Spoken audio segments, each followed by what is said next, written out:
بسم اللہ الرحمن الرحیم۔ اصول الشاشی کا تیسرا باب ہے مشترک مؤول۔ سبق نمبر 1 میں خوش آمدید۔ آج کے سبق کے اندر ہم مشترک کی تعریف اور اس کا حکم پڑھیں گے۔ عبارت دیکھ لیں، ترجمہ کرتے ہیں اور آخر میں اس کی تشریح کرتے ہیں۔ المشترک ما وضع لمعنیین مختلفین او لمعان مختلفۃ الحقائق مثالہ قولنا جاریۃ فإنها تتناول الامۃ والسفینۃ والمشتری فإنه يتناول قابل عقد البيع وكوكب السماء وقولنا بائن فإنه يحتمل البين والبيان وحكم المشترك أنه إذا تعين الوحد مرادا به سقط اعتبار ارادت غیرہ۔ عبارت ہوگی ہے، اب اس کا ترجمہ دیکھ لیں، پھر آخر میں اس کی تشریح کرتے ہیں۔ مشترک وہ ہے جس کو وضع کیا گیا ہو دو مختلف معنی کے لیے یا پھر دو سے زیادہ مختلف حقیقتوں والے معنی کے لیے۔ مثال کے طور پہ ہمارا قول جاریہ، اب یہ شامل ہے لونڈی کو بھی اور کشتی کو بھی، اور اسی طریقے سے مشتری یہ شامل ہے عقد بیع کو قبول کرنے والے کے لیے اور آسمان کے ستارے کے لیے۔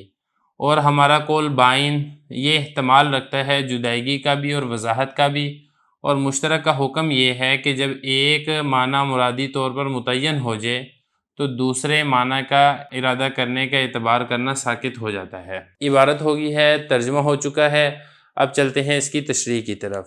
دیکھیں، لفظ کی وضع کے اعتبار سے 4 قسمیں ہیں: خاص، عام، مشترک اور مؤول۔ خاص اور عام کی تفصیل پہلے گزر چکی ہے۔ اس فصل سے مصنف رحمہ اللہ تعالی مشترک اور مؤول کو بیان کر رہے ہیں۔ تو یہاں پر سوال یہ پیدا ہوتا ہے کہ دونوں کو ایک ہی فصل میں ذکر کیا ہے، اس کی کیا وجہ ہے؟ تو دیکھیں، اس کی وجہ یہ ہے کہ جو تعویل ہے، مؤول کا مطلب ہوتا ہے جس میں تعویل کی گئی ہو، وہ اصل کے اعتبار سے مشترک میں ہی تعویل ہوتی ہے، اور اسی وجہ سے مشترک اور مؤول کو دونوں کو ایک ہی جگہ پر ذکر کیا گیا ہے۔ مطلب یہ ہے کہ اگر مشترک جو چونکہ اس میں مختلف معنی ہوتے ہیں، اگر کسی ایک معنی کو تعویل کے ذریعے سے ترجیح دے دی جائے تو وہ مؤول بن جاتا ہے، اور اگر ترجیح نہ دی جائے تو وہ مشترک ہوتا ہے۔ تو چونکہ حقیقت کے اعتبار سے تعویل مشترک کو ہی لاحق ہوتی ہے، اسی لیے دونوں کو ایک ہی فصل کے اندر ذکر کیا ہے۔ اب اگلی بات کر لیتے ہیں کہ مشترک کی تعریف کیا ہے۔ دیکھیں، مصنف رحمہ اللہ تعالیٰ نے پہلے مشترک کی تعریف بیان کی ہے۔ تعریف بیان کرنے کے بعد اس پر 3 مثالوں کو ذکر کیا ہے۔ مشترک کی تعریف بیان کرتے ہوئے حضرت نے یہ فرمایا ہے کہ مشترک وہ لفظ ہے جس کو 2 یا زیادہ معنی کے لیے وضع کیا گیا ہو، اور وہ 2 ہیں یا 2 سے زیادہ معنی ہیں، وہ ایسے معنی ہوں جن کی حقیقتیں جدا ہوں، مختلف ہوں۔ مثال کے طور پہ یہ حضرت نے فرمایا کہ جس کو وضع کیا گیا 2 مختلف معنی کے لیے یا 2 سے زیادہ مختلف معنی کے لیے جن کی حقیقتیں جدا ہوں، جیسا کہ ہے نا جاریہ۔ اب جاریہ، اس کے 2 معنی ہیں، ایک جاریہ کا معنی لونڈی بھی ہے اور ایک جاریہ کا معنی کشتی بھی ہے۔ اب یہ دونوں کی اگر حقیقت کے اعتبار سے دیکھا جائے تو لونڈی وہ عورت ہے اور کشتی وہ کشتی ہے، تو حقیقت کے اعتبار سے دونوں بالکل مختلف اور جدا جدا ہیں۔ یا اسی طریقے سے آگے دیکھیں، مشتری، اب ایک اعتبار سے یہ مشتری کا جو لفظ ہے یہ بھی مشترک ہے۔ وہ اس طریقے سے مشترک ہے کہ اس کے بھی 2 معنی ہیں۔ ایک معنی تو اس کا وہ ہے جو عقد بیع کو قبول کرنے والا ہو، ایک ہوتا ہے بائع بیچنے والا اور دوسرا ہوتا ہے مشتری خریدنے والا۔ تو ایک تو اس کا معنی یہ ہے مشتری یعنی خریدنے والا، اور دوسرا اس کا معنی کیا ہے؟ کوكب سما، آسمان کے ایک خاص ستارے کا نام بھی مشتری ہے۔ اب یہاں پہ دیکھیں، 2 مختلف معنی کے لیے ایک ہی لفظ کو وضع کیا گیا ہے جن دونوں کی حقیقتیں جدا جدا اور الگ الگ ہیں۔ یہ اسی طریقے سے ضروری نہیں ہے کہ 2 ہی ہوں، 2 سے زیادہ بھی ہو سکتے ہیں، جیسا کہ لفظ عین ہے وہ 2 سے زیادہ معنی کے لیے بھی استعمال ہوتا ہے۔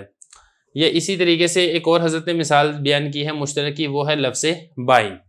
اب یہ جو دیکھیں لفظ بائن ہے، اگر یہ بانا یبینو بیانن سے ہو تو اس کا مطلب ہوتا ہے ظاہر ہونا، اور اسی طریقے سے بانا یبینو بینن سے ہو تو اس کا مطلب ہوتا ہے جدا ہونا۔ تو ایک اس کا معنی ہے جدا ہونا، الگ ہونا، دوسرا اس کا معنی ہے ظاہر ہونا۔ تو لفظ بائن جدا ہونے میں اور ظاہر ہونے میں 2 مختلف معنی کے درمیان مشترک ہے۔ تو یہ 3 مثالیں حضرت نے دی ہیں۔ تو یہ حضرت نے فرمایا کہ یہ بین اور بیان دونوں معنی کا احتمال رکھتا ہے۔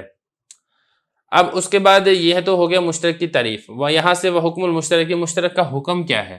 تو مشترک کا حکم حضرت یہ بیان فرما رہے ہیں، اذا تعین الوحد مرادا به، جب اس کے مختلف معنی ہیں، ان مختلف معنی میں سے کوئی ایک معنی متعین ہو جائے مرادی طور پر کہ متکلم کی مراد ان معانی میں سے یہ والا معنی ہے، سیاق و سباق کے اعتبار سے یا متکلم خود ہی اپنی مراد کو واضح کر دے تو پھر اسی معنی کو اختیار کیا جائے گا۔ اس کے علاوہ جو دیگر معانی ہیں اس کا اعتبار کرنا یہ ساقط ہو جائے گا، دوسرے معنی کو اختیار نہیں کیا جائے گا۔ یہ فرمایا کہ مشترک کا حکم یہ ہے کہ جب کوئی ایک معنی مرادی طور پر متعین ہو جائے تو پھر دوسرے معنی مراد لینا، اس کا اعتبار کرنا یہ ساقط ہو جائے گا۔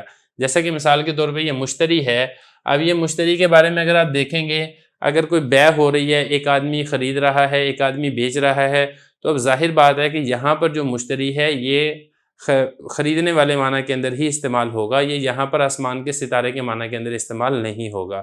تو سیاق و سباق کے اعتبار سے دیکھ لیا جائے گا، جب ایک معنی مرادی طور پر متعین ہو جائے گا تو پھر آپ کوئی اور معنی اس سے مراد نہیں لیں گے۔ یہ ہمارا آج کا سبق مکمل ہو گیا ہے۔ اگلے سبق کے اندر اسی کے اوپر حضرت کچھ تفریعات اور مثالوں کو بیان کریں گے۔